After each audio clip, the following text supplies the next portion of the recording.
Good morning students. Welcome to CTC online classes. आज मैं आप लोगों के लिए दूसरा वीडियो लेकर आया हूं जिसमें हम अंश पूंजी के बारे में जानकारी लेंगे। कंपनी की पूंजी अंशों में विभाजित होते हैं, वो मैंने पढ़ा पिछले क्लास में, और इस क्लास में अंश पूंजी की जानकारी लेकर के आया हूँ। अंश पूंजी क्या है? तो जैसे इसके नाम से ही स्पष्ट है, अंश पूंजी दो शब्दों के मेल से बना है। पहला अंश और दूसरा पूंजी। अंश पूंजी को समझने के लिए सबसे पहले हमें इन दोनों शब्दों को अलग अलग करके समझना होगा। तो चलिए हम स्टार्ट करते हैं। सबसे पहले पूंजी, कैपिटल। इसको मैंने पहले भी समझा चुका हूँ। कैपिटल पूंजी स्वामी द्वारा अपने व्यापार में लगाए गए धन को पूंजी कहा जाता है। चाहे वो धन नगद लगाए या कोई वस्तु सामान के रूप में लगाए, उसे पूंजी कहा जाता है। जैसे सपोज रमेश ने एक व्यापार शुरू किया और उसने 1 लाख रुपया नगद और 30,000 का फर्नीचर तथा अन्य सामान लगाया, तो उसकी कुल पूंजी 1 लाख नगद और 30,000 का फर्नीचर लेते हुए 1,30,000 हुआ। ये उसकी पूंजी हुई। अब हम लोग चलते हैं अंश की ओर। अंश शेयर।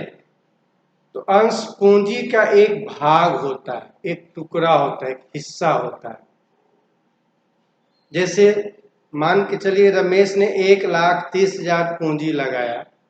अगर हम उसको 13,000 हिस्सा में बांट दें तो यह कहा जाएगा कि अंश, उसकी पूंजी 13,000 अंश के बराबर हुआ और प्रत्येक अंश का मूल्य 10 रुपया हुआ।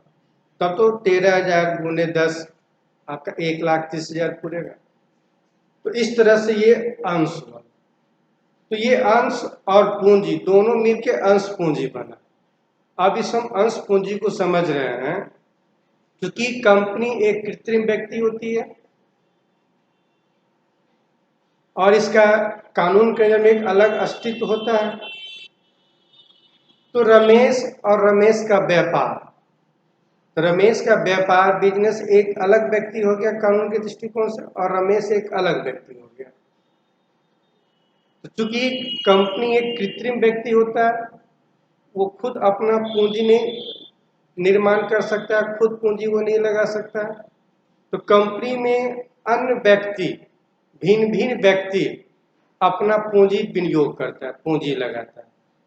इसको हम ऐसे समझते हैं। सबसे पहले समझते हैं साझेदारी और एकाकी व्यापार। क्योंकि ये छोटा सा प्रारूप है, इसमें कोई एक दो व्यक्ति ही स्वामी होते हैं, तो हम आप एक दो व्यक्ति उसमें पूंजी लगा के व्यापार शुरू करते हैं। तो उस छोटे से प्रारूप वाले कंपनी में वित्तीय पुस्तकों में हमारा आपका पूंजी खाता खोला जा सकता है, हमारा आपका नाम रिकॉर्ड किया जा सकता है। ठीक इसके विपरीत जब व्यापक स्तर पर कंपनी चलाते हैं तो वहां पे कंपनी एक कृत्रिम व्यक्ति रहती है, वो अपना खुद पूंजी नहीं लगा सकती है। तो भिन्न भिन्न व्यक्ति, भिन्न भिन्न स्वामी उसमें पूंजी लगाते हैं और सबों का वित्तीय पुस्तकों में रिकॉर्ड रखना संभव नहीं होता है। इसलिए कंपनी की जो कुल पूंजी होती है, जो भिन्न भिन्न व्यक्तियों द्वारा एकत्रित की गई रहती है, तो वो कुल पूंजी का एक अंश होता है भिन्न भिन्न व्यक्तियों का। कुछ उसने अपना अंश दिया, कुछ उसने अपना अंश दिया, कुछ उसने अपना अंश पूंजी के रूप में दिया। इस तरह से उस कंपनी का कुल पूंजी बना। तो यही अंश पूंजी कहलाता है। तो कंपनी का अंश पूंजी मतलब अंशधारियों द्वारा एकत्रित की गई पूंजी को अंश पूंजी कहता है। और कुल पूंजी के जो अंश होते हैं, जो कुल पूंजी जिन व्यक्तियों से एकत्रित की गई रहती है, उन व्यक्तियों को उस कुल पूंजी का अंशधारी कहा जाता है, शेयर होल्डर। और यही शेयर होल्डर कंपनी के सदस्य होते हैं, कंपनी के स्वामी होते हैं, जिनका सबों का वित्तीय पुस्तकों में एक एक करके रिकॉर्ड पूंजी का नहीं रखा जा सकता है।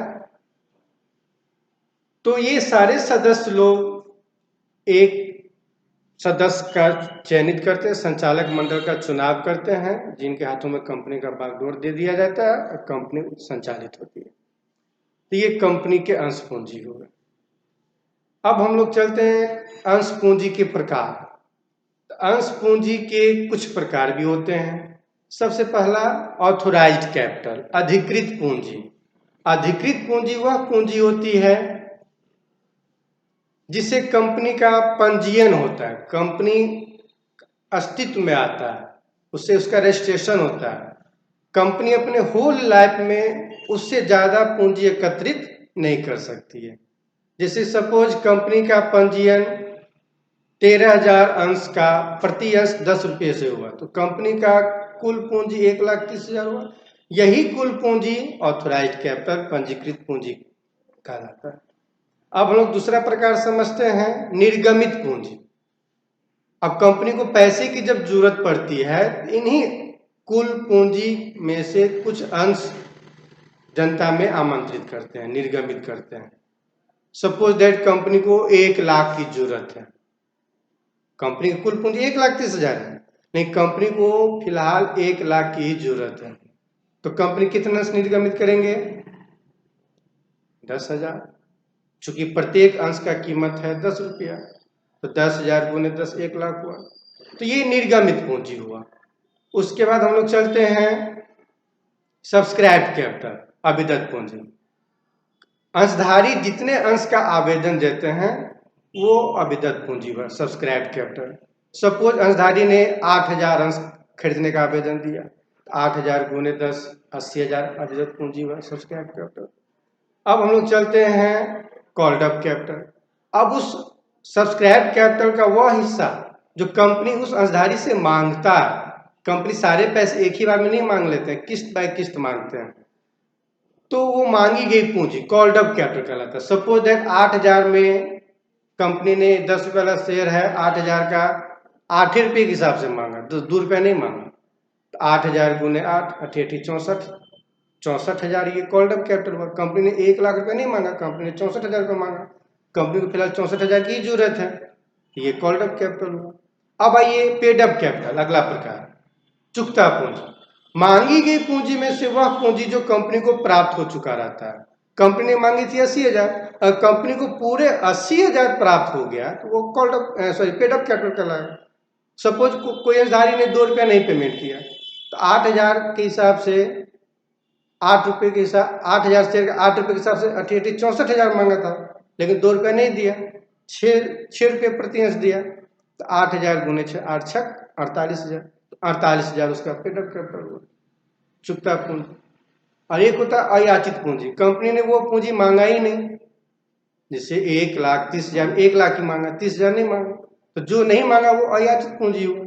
ये इन केस कभी जब कंपनी का लिक्विडेशन होता है, समापन होता है, उस अवस्था में ये पूंजी मानी जाती है, तो ये अयाचित पूंजी हुआ। इस तरह से ये पूंजी के प्रकार हुए। और आज की क्लास में ये पूंजी का टॉपिक मैं यहीं पे ख़त्म करता हूँ, फिर नेक्स्ट टॉपिक अगले वीडियो में समझाऊंगा। यह कहते हुए आज का क्लास में यहीं पे समाप्त करता हूँ। धन्यवाद।